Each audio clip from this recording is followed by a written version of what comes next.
Bem-vindos ao 45 Graus. Começa já na próxima quarta-feira a segunda temporada do podcast. Vêm novos temas e novos convidados. Mas antes disso, queria aproveitar esta pausa para vos falar de algumas coisas. Em primeiro lugar, quero agradecer aos patronos do 45 Graus, especialmente ao João Baltazar, ao Salvador Cunha e ao Ricardo Santos. Estas são pessoas que decidiram abrir os cordões à bolsa para apoiar financeiramente um produto que, na verdade, já consumiam e podiam continuar a consumir completamente de graça. É certo que apoiar o podcast tem benefícios associados, que podem ver no site do Patreon, mas qualquer apoio tem sempre uma componente de altruísmo muito considerável. Lembro-me, aliás, de quando decidi lançar o Patreon, pensar que não daria nada, que nós, como se costuma dizer, não somos como os nórdicos, que retiram o jornal e deixam moeda ao lado, etc. Mas a verdade é que tenho vindo a surpreender-me e muito. O meu sincero obrigado estende-se ainda a todos aqueles que avaliaram com 5 estrelas o podcast no iTunes ou no Facebook, que falaram a amigos e familiares do podcast, ajudando assim a divulgá-lo, e finalmente àqueles que foram enviando e-mails e mensagens muito úteis com palavras de incentivo, dicas de convidados e sugestões de melhorias. Obrigado a todos. Quero também aproveitar este interregno para vos explicar melhor o conceito por trás deste podcast. Criar um programa de conversas foi uma ideia que me foi surgindo a pouco e pouco e que foi ganhando forma até se tornar quase uma inevitabilidade. É uma ideia que resulta da convergência de alguns fatores. Em primeiro lugar, já há muitos anos que sou um adicto dos podcasts. Posso mesmo dizer, em certo sentido, que mudaram a minha vida. Há mais de 10 anos que os ouço regularmente e durante esta década, se olhar para trás, é cristalino como uma parte importante do que aprendi, sejam factos, sejam ideias ou modos de ver o mundo, veio daqui.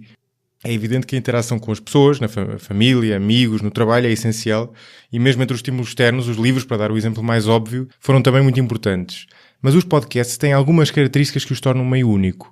Em segundo lugar, gosto muito de conversar, mais ainda do que de ler. A conversa tem uma dinâmica e um potencial de interação que a tornam, para mim, irresistível, seja de ouvir, seja de participar. Esta é, aliás, uma preferência que já vem de sempre.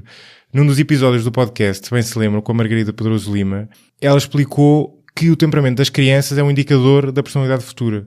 Ora, isto faz sentido porque em miúdo a minha bisavó, que tinha uma paciência enorme para me contar histórias de cowboys, já se lamentava, e cito, ele só se entretém a conversar. A este interesse pelo mundo dos podcasts e ao gosto de conversar, juntou-se ainda um terceiro fator. Sempre me interessaram temas e áreas muito diferentes. Tão diferentes que era quase impossível encontrar um podcast que os cobrisse a todos.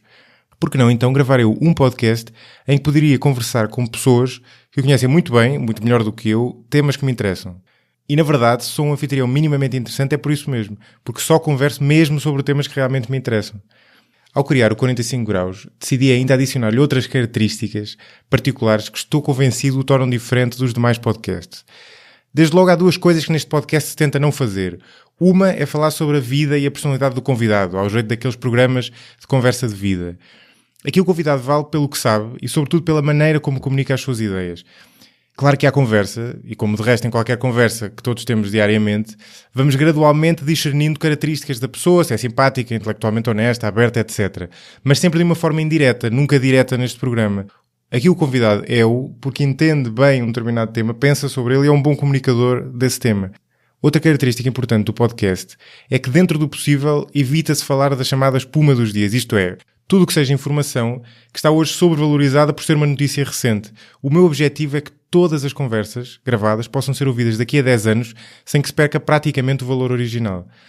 Para além disso, quis também fazer um podcast que fosse mais uma conversa do que uma entrevista, até porque eu não tenho experiência para entrevistador, e que a discussão decorresse num ambiente informal e descomprometido, mas sem deixar de procurar ser rigorosa.